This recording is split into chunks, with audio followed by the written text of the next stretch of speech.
slow reader, even though pretty much all of the books that I read were really good. So I'm excited to talk about those, and yeah, let's get into it. Okay, so, I should also note, there is a bit of a storm going on right now, so if you hear wind or rain, maybe even thunder, hopefully you find that relaxing, but I do, so I feel like it's nice, kinda. So anyways, you might hear that in the background. Okay, the first book I'm going to talk about is Cloud Cuckoo Land.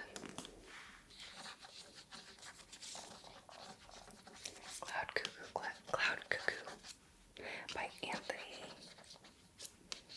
Dorr.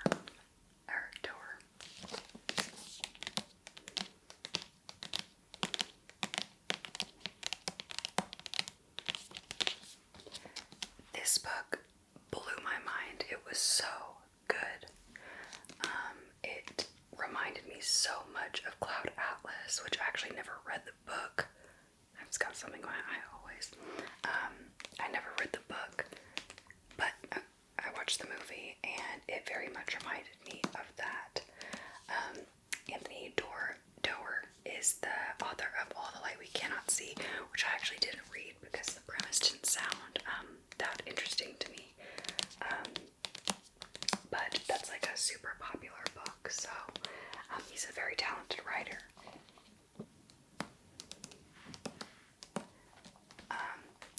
So the book it goes between different time periods, all the way from ancient Constantinople to like the future, and it's basically each chapter is, how many people does it center around? I think maybe four people, but it weaves in between their stories in the book. So throughout history, and it connects them all.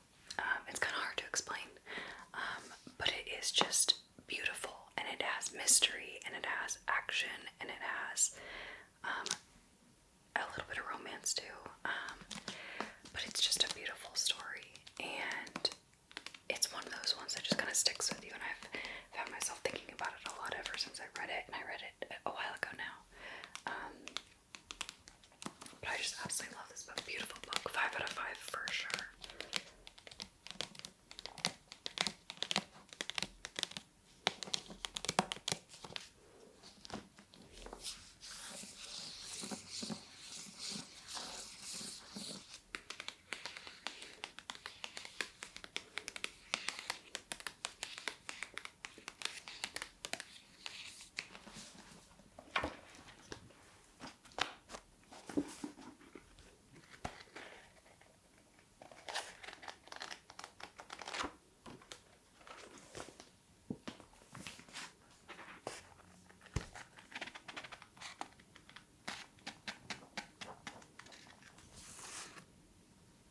Sometimes in books that like have different people's stories in them, I will find that like I'm more invested in some one person's story over another, and so I'll like kind of like be halfway into theirs. But with all of the people, the stories that were in this book, I was fully invested in the story, and I feel like that's pretty unique, considering it's kind of hard to care about more than one main character. So I don't know, it was very good. I love this book. This is one of those like rare ones that like I could see myself rereading again later on.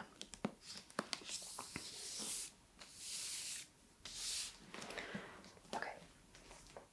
Next is When Breath Becomes Air by Paul Kalanithi. This book made me cry, first of all. It is nonfiction. It is a memoir slash autobiography, kind of. More so memoir. And this book was beautiful. And the ending is sad. The premise premise essentially is Paul Kalanithi was a neurosurgeon, and he got cancer and got very, very sick. And I don't think it's spoiling anything. He dies, and it says that like in the summary, so that's not that crazy. But he was writing this book before he died, and I believe his wife like finished it because he didn't quite finish it before he passed away. But it's just one of those books that not only allows you to see through somebody else's eyes, but kind of gives you insight into the meaning of life for other people. Because I don't think there is one meaning of life. I think that's kind of different for everybody, you know. And I don't know, it's so interesting since he was a neurosurgeon for him to kind of see from like a doctor's point of view how to handle death. And it was just absolutely beautiful. Very short read. I read it in like 2 days, I think, like 2 nights. But man, it's beautiful. I think it's one of those books that like everybody should read.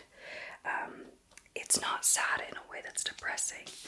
It's just sad because he dies, and that's a sad thing that happens.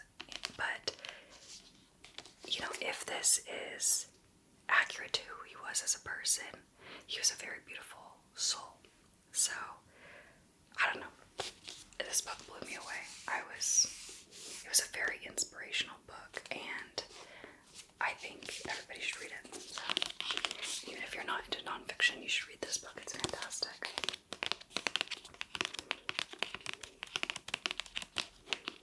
Definitely memorable. If you hear my stomach tonight, I'm sorry. It is growly.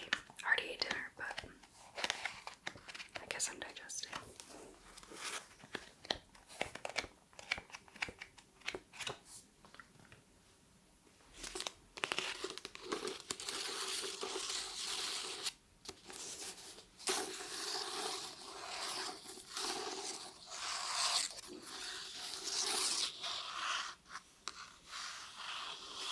I'm thinking of doing a video soon. A couple videos, because it's hard for me to like do consistent book videos because I can only read so fast. But if you're interested, I'm thinking about doing a like favorite nonfiction, favorite fiction. I could even break it up into further categories like fantasy, sci-fi, comedy. I don't know, let me know if you're interested in that. It's hard to, like I said, I can only read so many books, so it's hard to like do a lot of these. Okay, next, I loved this book. Oh my god, so I saw this movie a while ago, The Hitchhiker's Guide to the Galaxy by Douglas Adams, and this has 5 books. This is just the first one. I've only read the first one because I had another book come out or get released, and I really want to read it, which I'm gonna go over. So I picked that one up after I read this one, and man, this book was funny. I love this book. I actually loved the movie. I saw the movie just I don't know, maybe 4 years ago for the first time, and I loved the movie. Oh, the wind. Do you hear the wind? I loved the movie, and I always meant to read the books. I just hadn't got around to it. So it's a series of 5, and I actually found that the author died of like mysterious causes, which is kind of interesting. I don't know, or very suddenly or something like that. I don't know. I don't know if there's any conspiracies. I just thought it was odd. Don't know why.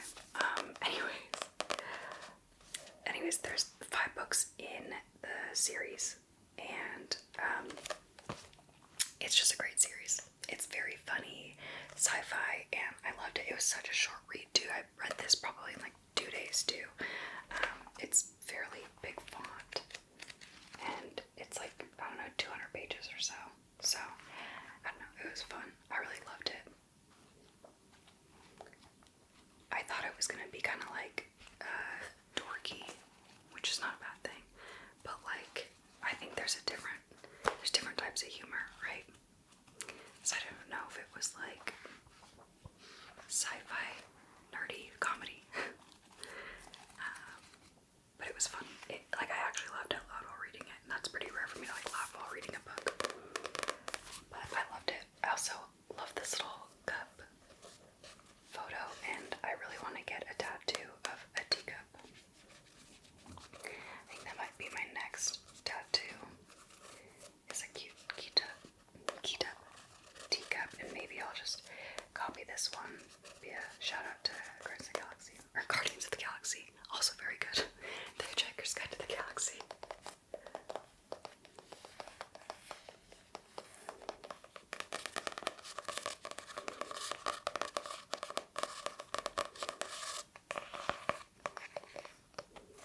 I felt like the story that the writer weaved in this, I'm very excited to read the rest of the series. I'll definitely let you know how it is. Was very complex and very enjoyable, and had some like deeper questions. It was fun.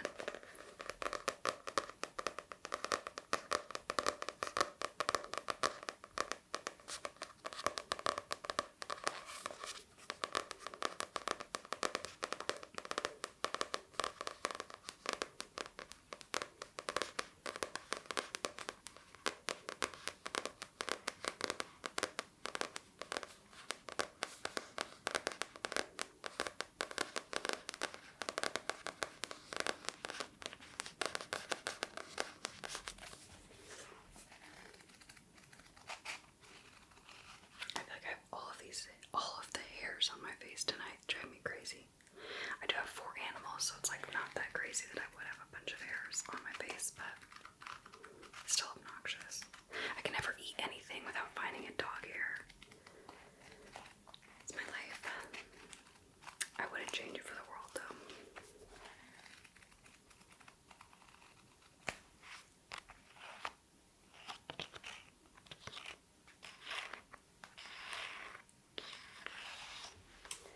Okay.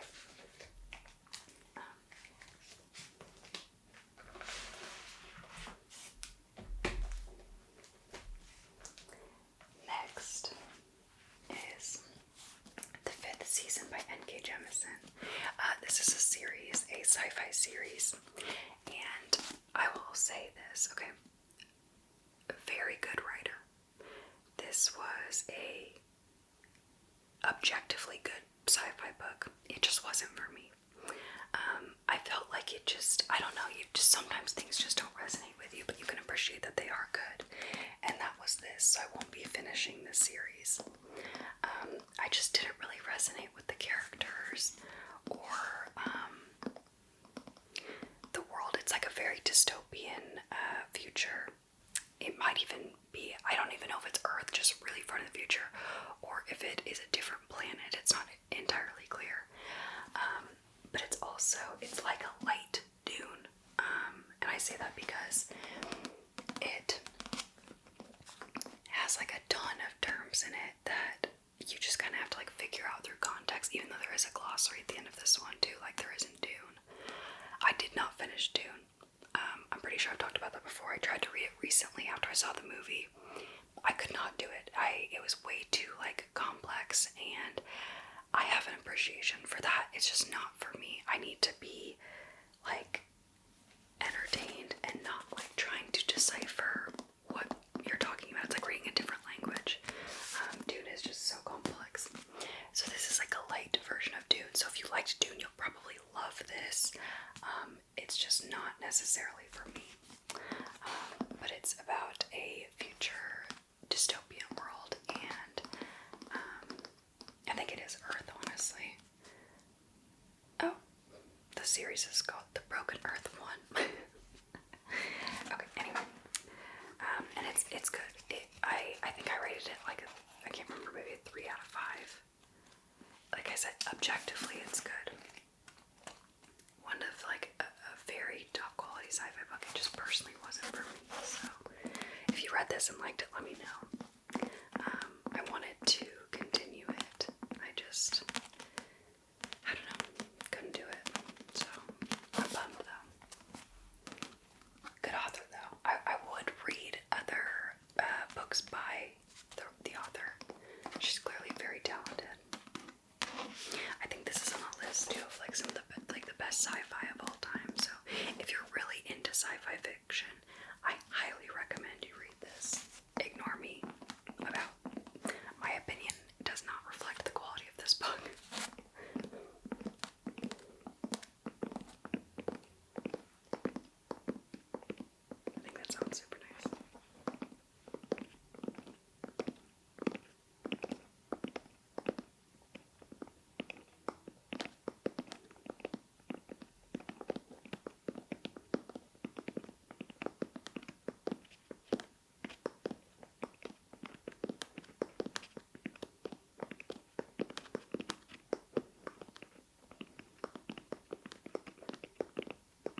Michelle Zauner. This is a good book. It's a little sad. It was very dark. I don't recommend reading this if you are in a dark place. However, if you have lost a parent and you're like at a a comfortable place in your grief, I know obviously grief never really ends, but I think this is a really good book for anyone that's lost a parent or someone super close to them. It's about her kind of life with her mother, who passed away from stomach cancer. And her mother was from Korea. And it kind of talked about like her growing up with her, and then her kind of final months, days, and everything like that. So it is sad. But it's also very good, and it does kind of like off topic, or I guess not off topic, but just a different cool aspect of the book is that it talks a lot about Korean culture and Korean food, and as you know, I am obsessed with Korean everything. So the way she was describing some of the Korean food, my mouth was watering, even though I was supposed to be, I think, like sad. But it's good. It was good. She's a good writer. And I thought it was cool that she was the lead singer of Japanese Breakfast too.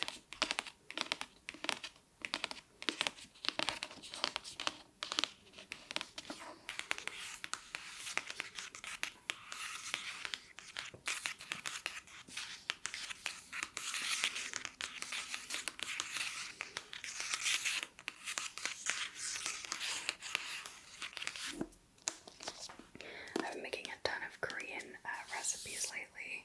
I just love Korean food. I make gimbap like pretty much once a week. I love it. It's a little bit of a labor of love, but I do love it. For those of you that don't know, gimbap is essentially kind of like a sushi in like its structure, but the rice is made with sesame oil, and you put other ingredients in it like spinach and carrots, and my husband puts bulgogi in his, pickled radish, and it's very good. It's very fresh. Oh, an egg, but I never make the egg because I'm too lazy to make the egg.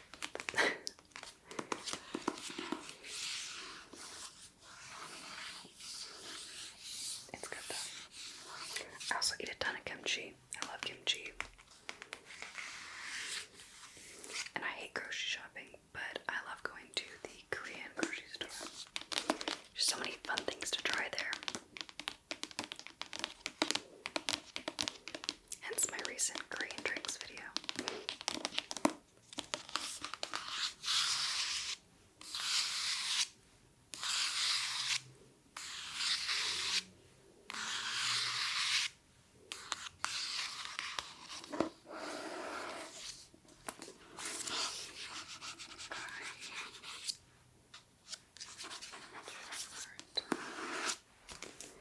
Okay, and last but definitely not least, I just finished this book today, and I had to finish it so I could talk about it with you.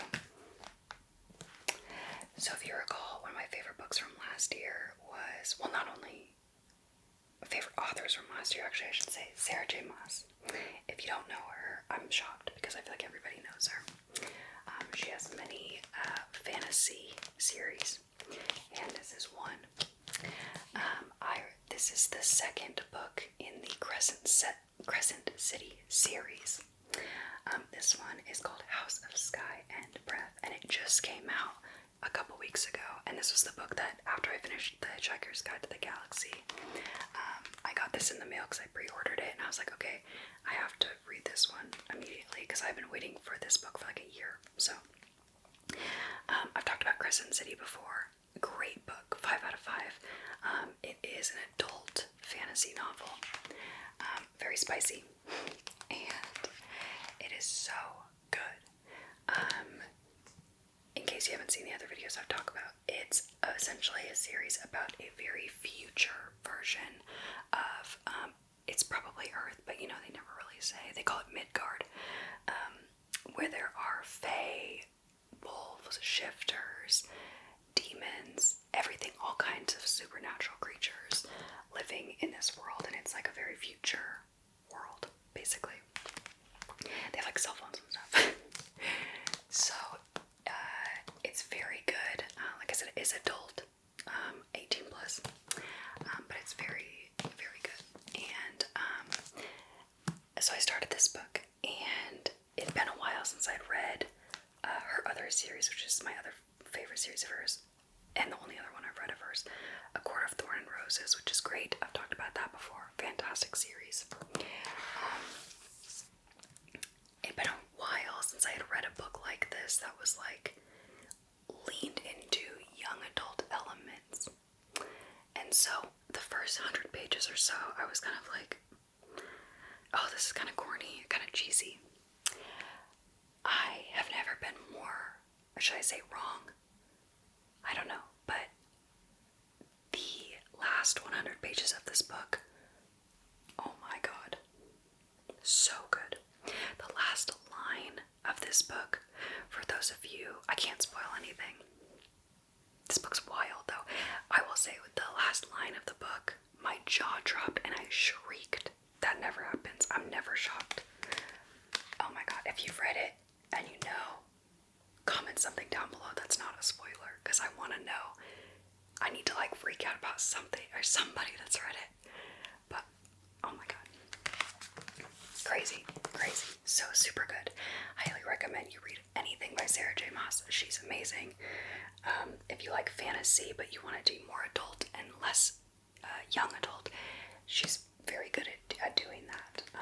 She also has another series called Throne of Glass, which I have not read, so I can't speak to it. But A Court of Thorn and Roses and the Crescent City series, which now has 2 books, are very good.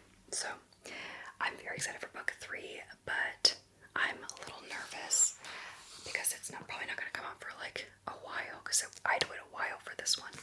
They're big boys, so it's not shocking that it took her a while, but she's a good author, and I looked up her age today, because I will say she's 36, side note. I thought she was older, because some of the dialogue in it I didn't love. I almost actually was gonna rate this like a 4 out of 5, because some of the dialogue was kind of corny, but the story itself makes it a 5 out of 5. It's so good, but some of the dialogue kind of like gave me cringe a little bit. Not bad. I've read way worse, but there's just like a little bit that I was like, it kind of felt like early, like 2000s, like dialogue. I don't know. That may not make any sense. I don't know. It's like not something that like people would say now per se. I don't know. So I thought maybe she was older than she was, but she's only 36 and extremely successful. So you go, Sarah J. Maas. Get that bag. But yeah, it was amazing, and I had like anxiety the last 100 pages. It was so good. So for the 8,000th time, I am going to recommend this series. It's fantastic. Speaking of which, other great series, the From Blood and Ash series. The 4th book comes out in like 2 weeks. I have that pre-ordered too, so in my next book video I'll talk about that one as well, because I should have it read by then.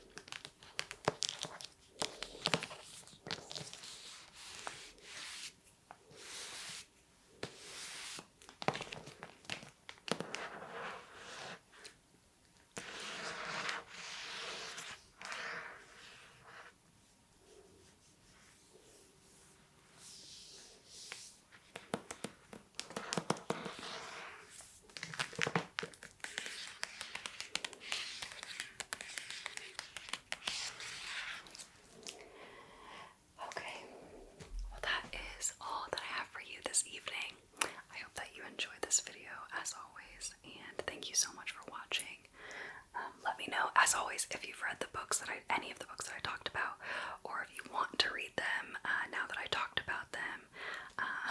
But yeah,